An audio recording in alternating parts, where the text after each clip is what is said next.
So I wanted to make a video to get started in really pursuing creating more content. And so this video is a little bit, it's going to be mixed. It's going to be a lot of different thoughts,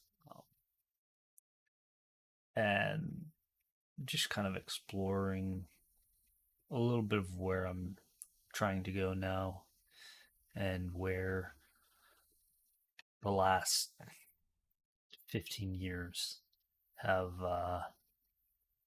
really brought me to. So I've really come into a significant crossroads in my life, really restructuring things and reimagining my my path. You know, uh, almost want to say my destiny, and it's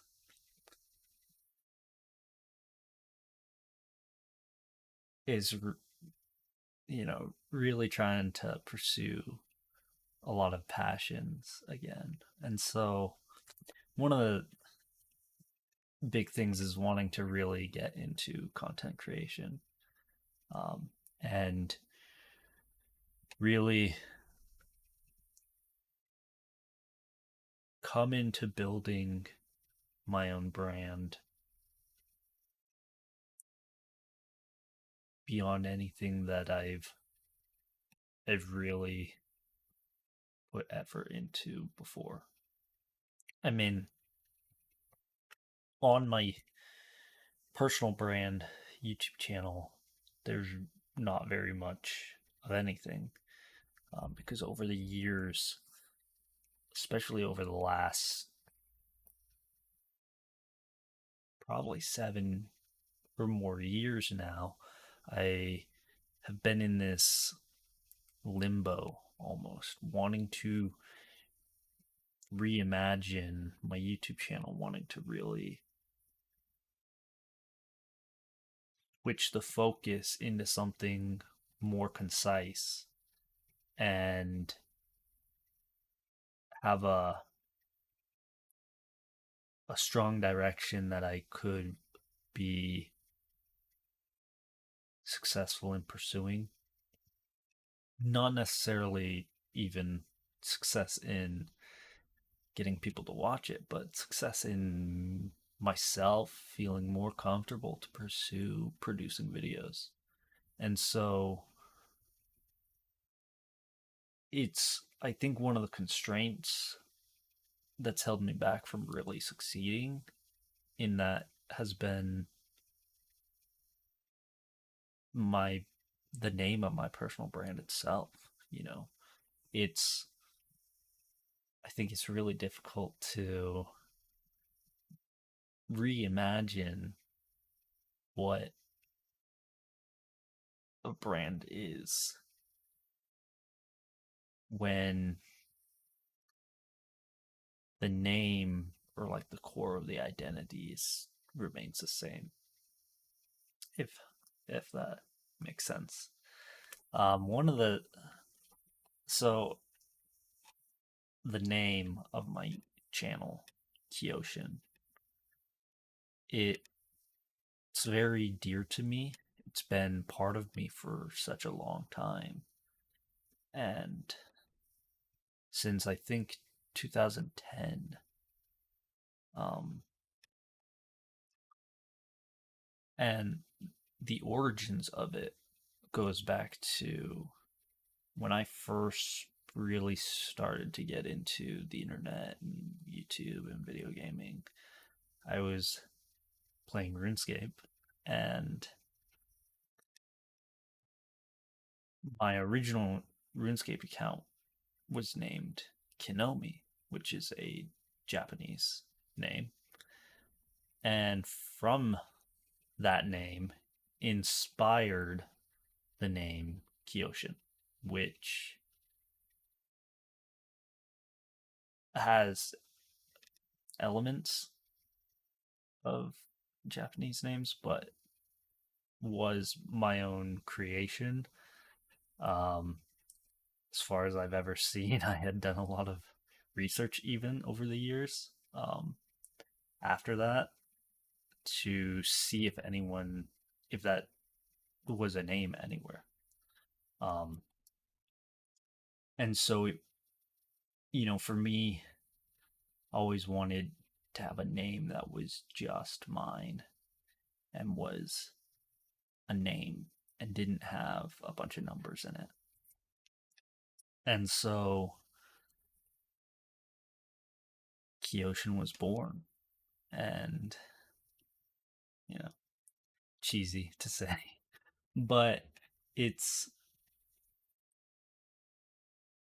it does hold a lot of identity for me. And so, you know, it's utilizing that for things outside of like gaming culture. Um, it's really difficult. It's difficult to identify that brand as being connected to any genre. And so I think that in a lot of ways it probably had been something that really limited my exploration into actually making my channel something else. So now, as I'm looking at building a brand that does have more of a directed focus,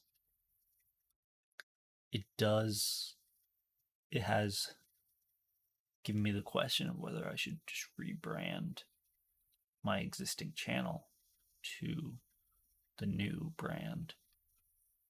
But what I think I've ultimately come to is to maintain the personal brand name and to actually utilize it for its own benefit. That I can do things more like this of, you know, I think especially even pursuing doing some vlogging, even if it's not content that I think is necessarily valuable in any way for people to watch. But one of the big points of the value in it is for me to become more comfortable talking to the camera again. Um, Work on building a little bit more of my conversational skills as they've in a lot of ways broken down in more recent times, and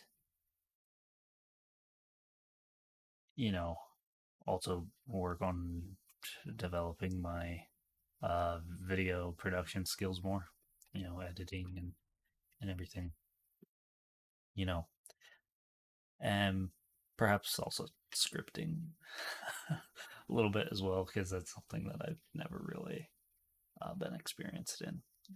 Um, I've never truly storyboarded anything. And so I think the personal brand can really help me grow, especially. And so it's kind of where I'm at, in things, really try to branch out and pursue things that I've dreamt about for so long, but really just never had the strength to pursue.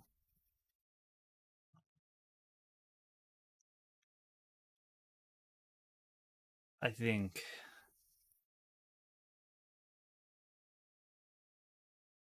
yeah, it's a real process, you know. And so I want to utilize Kyoshin as an exercise in personal development, you know. Um, it's probably one thing where I would step outside of my comfort. I've done a lot of vlogging in the past, actually, but I have had all of that delisted from my YouTube channel for a long time. And mostly just because I wasn't comfortable with how it came out. But I think that possibly one of the things that is important for me to do with this is to just put it out there a little bit unfiltered and just having the resolve of being okay with the imperfections. Um, Breaking loose from some of the self judgment. Because I think that's always been a big challenge for me, has always been being incredibly judgmental of myself. Yeah. I don't know. It's really difficult for me to feel genuine about myself when it comes to other people, you know, questioning whether I'm just a fraud, basically, you know, whether like people genuinely like me or if I somehow fooled them. And,